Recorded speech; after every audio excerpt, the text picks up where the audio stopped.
राजस्थान में बड़ी सियासी तपिश। वसुंधरा राजे के बयान से बीजेपी में खलबली। मोदी शाह देखते रह गए। राजे ने कर दिया बड़ा ऐलान। दिल्ली तक आ गया सियासी तूफान।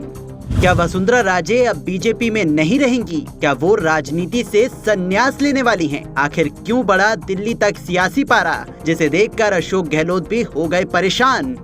युवाओं की उठाई वसुंधरा राजे ने आवाज। कांग्रेस हो गई बुरी तरह नाराज। खोल दिए वसुंधरा ने गहलोत के सारे धागे। कांग्रेस उम्मीदवार मैदान छोड़कर भागे।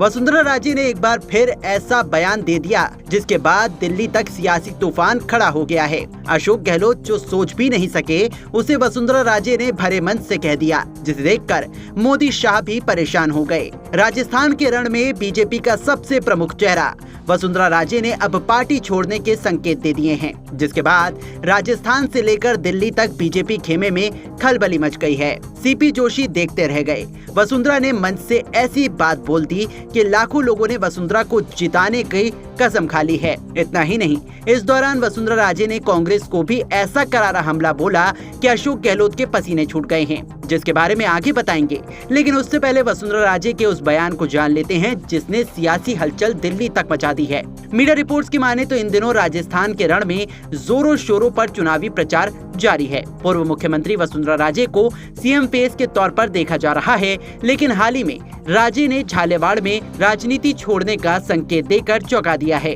उन्होंने यहाँ अपने सांसद बेटे दुष्यंत सिंह का भाषण सुनने के बाद कुछ ऐसा कहा है कि जिसके बाद सब टेंशन में आ गए हैं। दरअसल राजे ने बीजेपी की रैली को संबोधित किया। इस दौरान उन्होंने कहा कि मेरे बेटे की बात सुनने के बाद मुझे लगता है कि अब रिटायरमेंट ले लेना चाहिए। राजे ने आगे कहा कि आप सभी ने उसे इतनी अच्छी तरह प्रशिक्षित किया है कि मुझे उसे आगे बढ़ाने की जरूरत नहीं है। सभी विधायक यहाँ हैं और मुझे लगता है कि उन पर नजर रखने की कोई जरूरत नहीं है, क्योंकि वे अपने दम पर लोगों के लिए काम करेंगे। अब ये सियासी स्टंट है या सच है, ये तो वसुंधरा ही समझ सकती हैं। लेकिन आपको बता दें कि राजस्थान में बीजेपी ने इस बार अपना मुख्यमंत्री चेहरा घोषित नहीं किया है। ऐसे में पिछले कई महीनों से बीजेपी के चुनाव जीतने पर राजे की भूमिका को लेकर अटकलें लगाई जा रही हैं। राजे 5 बार सांसद और 4 बार विधायक रह चुकी हैं। अब वसुंधरा राजे के बयान के अलग अलग सियासी मायने भी निकाले जा रहे हैं। राजस्थान के सियासी जानकारों का कहना है कि वसुंधरा राजे ने सोची समझी रणनीति के तहत ये बयान दिया है। कुछ का मानना है कि वसुंधरा राजे नाराज हैं।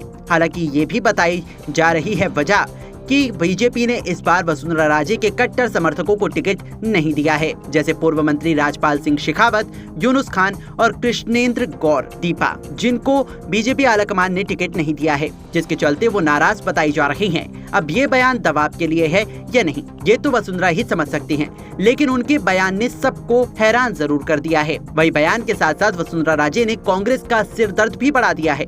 दरअसल राजे ने सरकारी भर्ती प्रश्न लीक की घटनाओं को और बेरोजगारी जैसे मुद्दों पर राज्य में कांग्रेस सरकार पर हमला बोला और कहा, राजस्थान तभी फिर से नंबर 1 राज्य बनेगा जब लोग बीजेपी को आगे ले जाने के लिए काम करेंगे। इसके साथ ही उन्होंने ये भी कह दिया कि प्रदेश की मौजूदा सरकार डूबता जहाज है। ऐसे में सब खुद को बचाने जहाज से कूद कर भागने लगते हैं। अब वसुंधरा के इन बयानों ने जहां एक और कांग्रेस की नींदें उड़ा दी हैं, तो वहीं बीजेपी आलाकमान को टेंशन दे दी है। माना जा रहा है कि अपनी सीएम उम्मीदवारी को मजबूत करने के लिए राजे ने इमोशनल कार्ड खेला है। अब इसमें कितनी सच्चाई है ये तो आने वाला वक्त ही बताएगा। इस पर आपकी क्या राय है, कमेंट्स करके जरूर बताएं और वीडियो को लाइक और शेयर जरूर करें।